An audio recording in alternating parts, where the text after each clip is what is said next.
Glória a Deus, aleluia. Venho saudar a cada irmão, a cada irmã nesse dia, cada amigo com a gloriosa paz de Cristo, cada simpatizante do Evangelho, aonde chegar esta mensagem nesse dia. Sinta-se abençoado pelo Senhor Jesus, amém?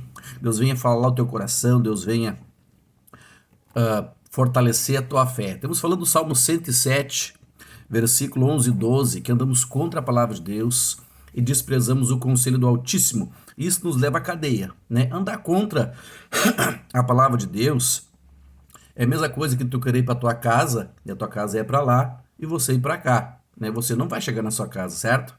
Assim é nós. Nós queremos um dia morar com Cristo, eu pelo menos quero.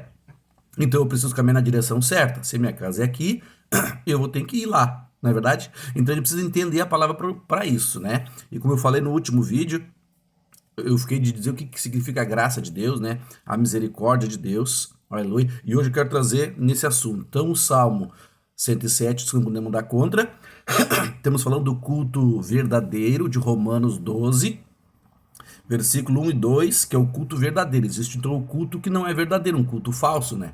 Muitas vezes pela falta de conhecimento da Escritura e muitas vezes por causa de muitos rebeldes, né? Que existe no meio do Evangelho, neste mundo afora. Amém?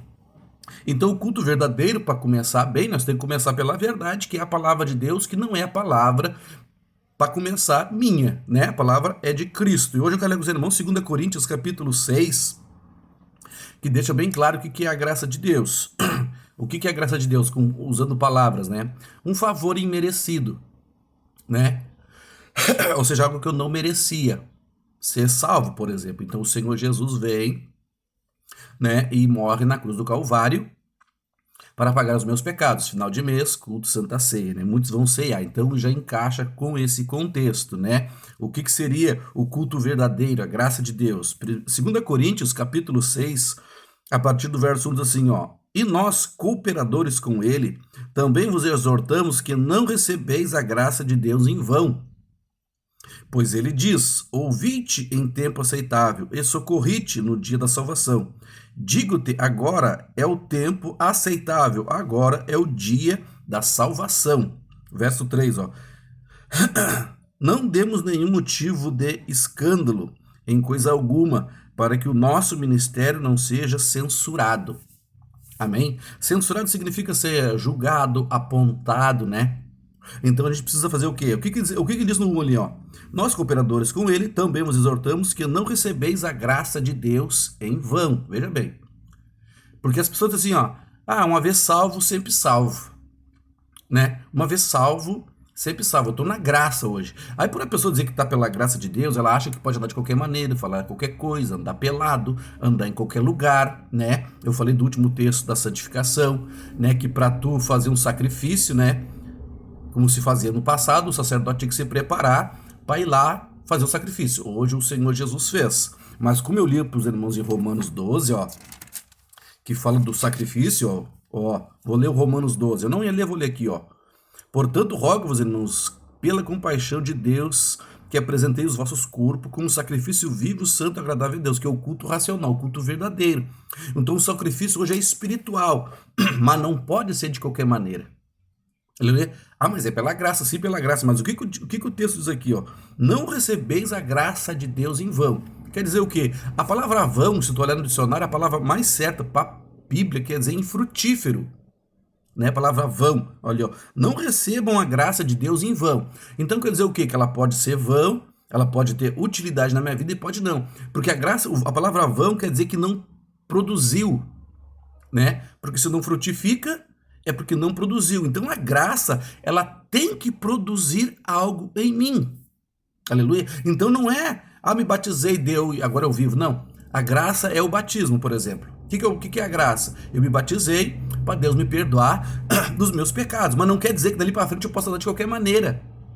Então o culto falso está vindo muitas das vezes, como está em Romanos 12, nessa maneira.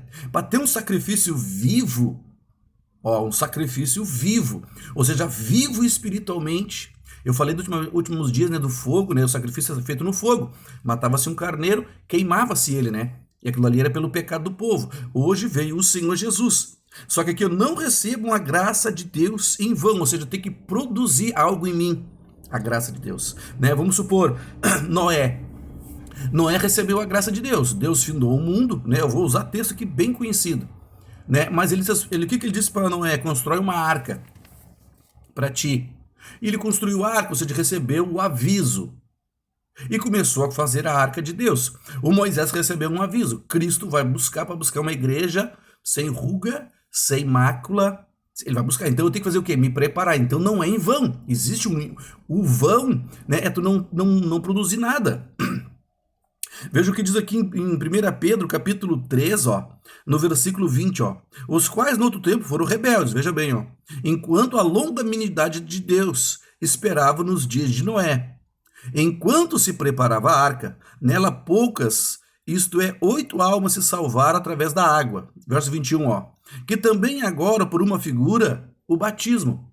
Então, quando eu me batizei, eu me batizei, recebi a graça de Deus e começo a construir a minha arca, ou seja, a minha salvação, através da obediência à palavra de Deus. Então a graça não é receber a graça, agora eu estou pela graça, eu amo que vamos. Não, irmãos, não é dessa maneira, a palavra não diz assim. E muitos pastores dizem, pela graça, aqui é pela graça, irmão. Tu está na graça, agora vai tranquilo. Não vai tranquilo, não. Renuncia o teu velho homem. Porque eu li aqui o 2 Coríntios, eu li o 6:1, né? Se tu lê o 5:17, ó, um capítulo atrás, ó, dá 1, 2, 3, 4, 5 versículos antes, diz assim, ó, porque alguém está em Cristo, nova criatura é nova criatura, e as coisas velhas passaram, tudo se fez novo. Então eu tenho que viver como uma nova criatura, não dizer que eu sou nova criatura, eu estou pela graça e vai que vai, não ora, não jejua, não santifica, né? Não busca entender a palavra de Deus. E aí ele fala no 3, ó, no capítulo 6, verso 3, ó, não damos motivo de escândalo, ó. Veja bem, um novo crente não pode dar escândalo, ó, em coisa alguma, para que o nosso ministério não seja censurado. O ministério aqui não é a placa, irmãos. O ministério é teu e Cristo, né? Porque a salvação é individual. Hoje as pessoas, o meu pastor não cobra, Moisés, isso que tu tá falando. Tá, eu te pergunto, quem é o teu pastor? O meu pastor é o Pedro, Paulo, João. Não, teu pastor não é Cristo. E Cristo não é o mesmo pastor para todos? Né? A palavra fala em Timóteo. Aqui em Timóteo que a palavra de Deus ele é comparado como o soldado, ele é comparado como um atleta, o discípulo de Jesus. Veja o que diz aqui, é 2 Timóteo, veja o que diz, ó. Veja bem, veja que interessante isso aqui, ó. 2 Timóteo capítulo 2, ó, no versículo 5, igualmente o atleta não é coroado se não lutar legitimamente. O que é um atleta? Vamos supor um atleta de futebol, vou usar algo bem cotidiano. A lei do futebol aqui no Brasil é uma, lá nos Estados Unidos é outra? Não. O que é carrinho aqui, o que é cartão amarelo aqui, é cartão amarelo lá. O que é cartão vermelho aqui, é cartão vermelho lá. Ou seja, as regras, as normas são a mesma. Veja que capa nova bonita que eu comprei pra minha Bíblia. A palavra de Deus, as normas de Deus, ela é igual para todos. Não tem esse negócio, pro meu pastor não cobra, pro meu pastor não falou isso, mas a Bíblia diz. Se a Bíblia diz, ela é a verdade. Não é o irmão Moisés, A, B, C ou D. Porque o meu pastor, o meu ministério, não, teu ministério é teu e Cristo. A placa é só o endereço. É só o endereço. Você está entendendo? Está entendendo o que é graça de Deus? Não recebam a graça de Deus em vão. Então já tem que produzir fidelidade tua e minha para com a palavra. Você está entendendo? Jesus é o teu pastor? O meu pastor aqui é o Paulo, aqui é o Timóteo. Não, teu pastor é Cristo, irmãos. Nós somos aqui, ó, o que diz no 6:1, ó. E nós cooperando com ele, nós somos cooperadores. Ganhamos um títulozinho ali, mas não quer dizer nada.